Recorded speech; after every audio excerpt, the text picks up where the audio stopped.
харж буй энэ нутаг бол Төв Азийн цээжнээ орших монголчууд бидэнтэй эрт дээр үеэс түүх, өв соёл, нүүдэлчин уламжлалын гүнзгий эхлэхээ холбоотой явж ирсэн Казахстан улс.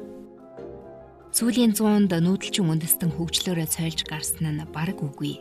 Төв болон Дундад Азийн Монгол, Киргиз, Узбек, Тажик, Туркмен улсууд хөгжлөөрөө сүүлийн хагас 100 жилд дэлхийд эхний 5-д орж чадаагүй нь үнэн.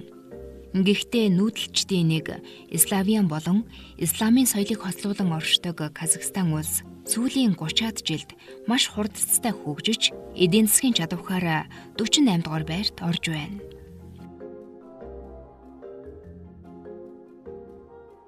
Дэлхийн хамгийн том далаад гарцгүй орон төдийгүй газар нутгийн хэмжээгээрээ дэлхийд 9-р бичигддэг энэ улс манай улстай шууд хилэлдэггүй ч ердөө 37 км зайтай Орос, Хятад хоёрын хоорондох хилийн богино хэсгээр тусгаарлагддаг. Тус улс нь дэлхийд ураны нөөцөөр номер 1. Газрын тос, байгалийн хий, зис, алт, цайр, нүүрс зэрэг олон төрлийн ашигт малтмлын томоохон экспортлогч орн билээ. Каспийн тэнгисийн эргийн орнууд, Тэнгиз, Кашаган зэрэг том төсөл нь тус улсыг дэлхийн газрын тосны зах зээлд чухал байр суурь эзлэхэд хүргэсэн байна. Баялагын ачаар тэд 2000-аад оноос хойш жил бүр эдийн засгийн өсөлтөө 6-9% хүртэл хадгалж чадсан.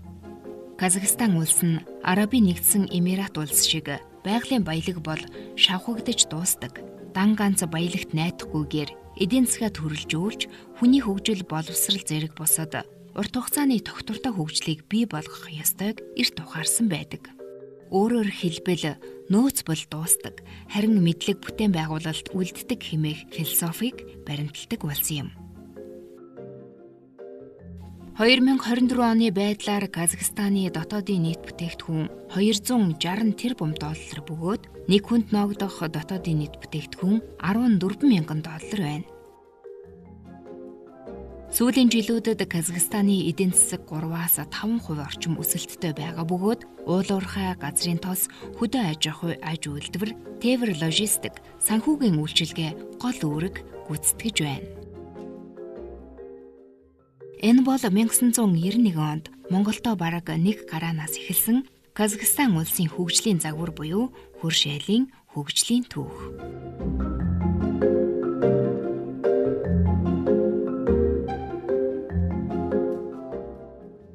Дал орчим жил оршин тогтносон зөвлөлт засаг нуран унснаар Казахстан ч гэсэн бусад улсуудын адил туурах тусгаар улс болов.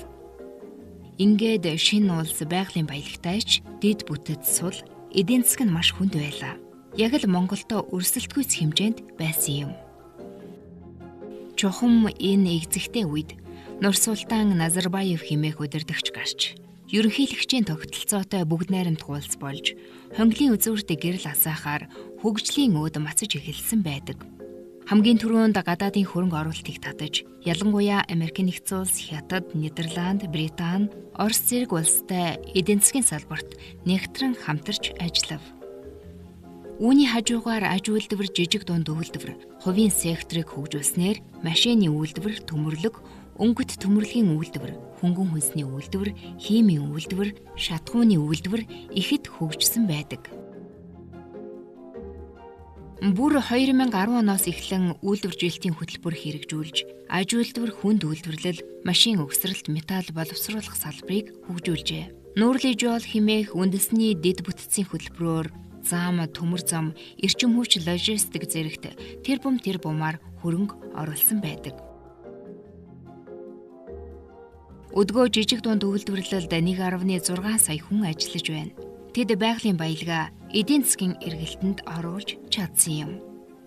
Казахстан нь нийт 90 орчим төрлийн ашигт малтмлын нөөцтэй бөгөөд ашигт малтмлын салбар дэх хурдтай хөгжил өрсөлдөх чадвараараа дэлхийд гайхагдж байна.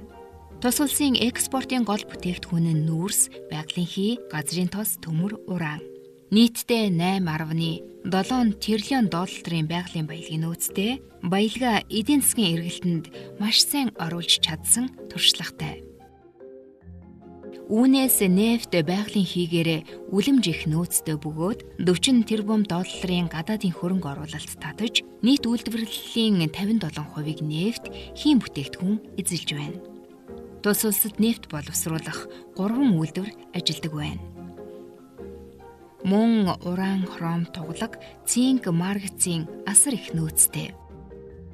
Зэсээрээ дэлхийд 5 дугаарт бичигддэг бол нүүрс төмөр алтаараа дэлхийд эхний 10-т, нефт байгалийн хийгээрээ дэлхийд 11-р байрт жагсаж байна. Каспийн тэнгисийн орчим 3.5 тэрбум тонн нефт, 2.5 тэрбум тонн байгалийн хийн нөөцтэй. Казахстан нь өдгөө дэлхийд 2 дугаарт орох ураны 700 гаруй мянган тонн батлагдсан нөөцтэй бөгөөд дэлхийн нийт нөөцийн 14 орчим хувийг бүрдүүлдэг. Казахстан улс ураны үйлдвэрлэлээрээ дэлхийд 1-р жагсаж, өнөөдрийг хүртэл дэлхийн зах зээл дээр тэргүүлэгч байр сууриа хадгалсаар байна.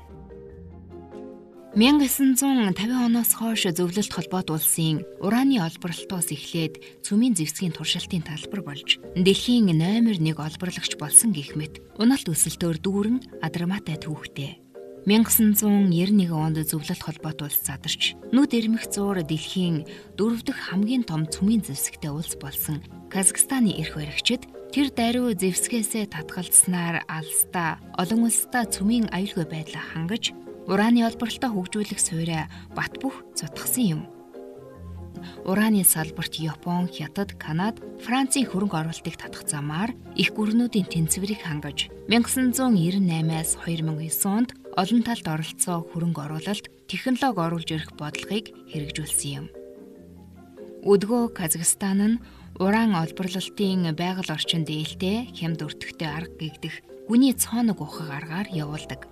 Олборлолтын явцад олон улсын цөмийн эрчим хүчний агентлагт нэгт хамтран ажиллаж, олон улсын хөрөнгө оруулалт, технологиг татах, аюулгүй олборлолтын стандартыг хэрэгжүүлдэг гэдгээрээ ураны сайн туршлагатай улсаар нэрлэгдэж байна. Үүний хажуугаар дэд бүтцээ сайн хөгжүүлж чадсан бөгөөд төмөр зам нь 16614 км урт, үүнээс 4200 км-ийг нь цахилгаанжуулсан байдаг. Бүх хотууд нь төмөр замаар холбогдсон. Алматы хот нь 11 км урт метротой, 96 нисэх онгоцны буудалтай, бас жилд 14.4 сая тонн үр тариа хураадаг том эдийн засаг. Тус улсын ерөнхийлөгчөөр Нурсултан Назарбаев ажиллаж байхдаа эдийн засгаа төрөлжүүлж, ашигт малтмлын үнийн хэлбэлзэл, уул уурхайгаас хараат бус байлгахад онцгой анхаарал хандуулсаар ирсэн. Анх тусгаар тогтнолоо зарлаж байх үедээ нэг хүнд ногдох дотоодын нийт бүтээгдэхүүн нь $700 байсан ядуу экс-коммунист улсыг хүлээн авч 30 жилийн дотор нэг хүнд ногдох дотоодын нийт бүтээгдэхүүн нь $10,980 хүргэж, Казахстан улс эдийн засгийн хөгжлөөрөө дэлхийд 48 дугаар байранд жагсаж байна. Казахстан улс сүүлийн 30 жилд $330 тэрбум гадаадын хөрөнгө оруулалтыг татаж чадсан бөгөөд өрнөдийн өндөр хөгжилтэй орнуудаас маш их хөрөнгө оруулалт татсан юм. Нидерланд улсаас 96 тэрбум, Франц улсаас 16 тэрбум, Бельги улсаас 6.8 тэрбум, Герман улсаас 5 тэрбум, Итали улсаас 5 тэрбум $, хөрөнгө оруулалтыг татаж чаджээ. Үүнээс гадна Казахстаны хөгжлийн өөр нэгэн төлхөөр нь дэлхийн брэндүүдийн үйлдвэрлэл явуулах цэг болж чадсан явдал юм. Казахстан улсыг хөрөнгө оруулалт хийхэд хамгийн тохиромжтой 20 орны нэг хэмээн нэрлсэн бөгөөд одоогийн байдлаар Казахстанд LG, Samsung, Bosch, Panasonic, Chevrolet зэрэг дэлхийн брэндүүд үйлдвэрлэлээ явуулж байгаа бол Microsoft компани Төв Азийн бүсийг хариуцсан Төвөө Алматид байгуулжээ. 2017 онд ерөнхийлөгч Нурсултан Назарбаев мэдэгдэл хийж Казахстан улсыг 2025 он хүртэл хөгжүүлэх эдийн засгийн хөгжил 3 дахь шатанда орж байгааг мэдэгдсэн юм. Шинэ төлөвлөгөөгөөр Казахстанд орчин үеийн технологид анхаарал хандуулж, жижиг дунд бизнесүүдэд эдийн засгийн эрх чөлөө олгох тал дээр анхаарна гэдгээ онцолсон. Баялагын орлогоос гадна хүний нөөц бол жинхэнэ капитал гэдгийг Казахстан ойлгож, ирээдүйд их орондоо мэдлэгээ зориулах зорилготой Булашак хэмээх хөтөлбөрөөр мянган залуусыг гадаадын нэр хүндтэй их сургуулиудад сургаж байна. Гэхдээ түүнийг ерөнхийлөгчөөр ажилласан жилүүдэд гэр бүл түүний тойрон хүрээлэгчдийнх нь эрх мэдэл, эзэмшдэг хөрөнгө их хэмжээгээр нэмэгдсэн хэмээн барууны хэвлэлүүд бичиж байлаа. Казахстан дахь хэл хагуул хүний эрхийн зөрчил, хэвлэлийн эрх чөлөөгч гэсэн бичдэг. Харин Назарбаевыг дэмжигсэд түүнийг 1990-ад оны шинжиллээс хойш үндэстэн хоорондын инх тавин тогтвортой байдлыг хадгалж, шинэ мянганы эхний 10 жилд эдийн засгийн гайхалтай өсөлтөд хүргэсэн гэж үнэлдэг. Ямар ч тач тэрээр Казахстаныг 36 жил удирдсаны дараа ерөнхийлөгчийн ажлаа Касим-Жомарт Токаевд хүлээлгэн өгч, Токаев 2019 оноос эхлэн төрийн тэргүүний үүргийг гүйцэтгэж эхэлсэн билээ. Идэггүй ерөнхийлөгч Касим-Жомарт Токаев улс орныхоо улс төр эдийн засгийн салбарт өөрчлөлт, шинжилэлтийг хийж байна. Касим-Жомарт Токаевийн гол шинжилэл нь үндсэн хуулийн өөрчлөлт байлаа.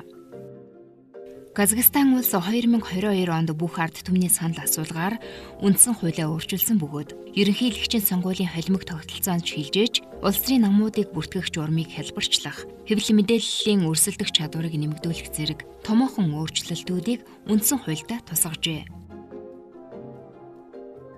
Тэрээр хүчтэй ерөнхийлөгч, нөлөө бүхий парламент, хариуцлагатай засгийн газар гэсэн шинэ Казахстаныг байгуулах, улс орноо өндөр хөгжилтэй, хүчирхэг эдийн засагтай, тогтвортой, баян чинээлэг улс болгох зорилтыг тавин ажиллаж байна. Казахстан бол зүгээр нэг баялагын орн биш. Харин баялгаа ухаалгаар зарцуулж бүтээн байгуулалт хийсэн, хүний хөгжил, хүний нөөцөд асар их хөрөнгө оруулалт хийсэн, мөн технологийн эрдэнэ рүү хурдцтай урагшилж буй хүчирхэг нэгэн улс болж чаджээ. Ази Европыг холбосон стратегийн байршил, боловсралтай залуус, ухаалаг бодлого. Энэ бүхэн нь Казахстаныг ирээдүйн эрчим хүч өндөр технологийн бүс нутгийн удирдагч болгох боломжтой.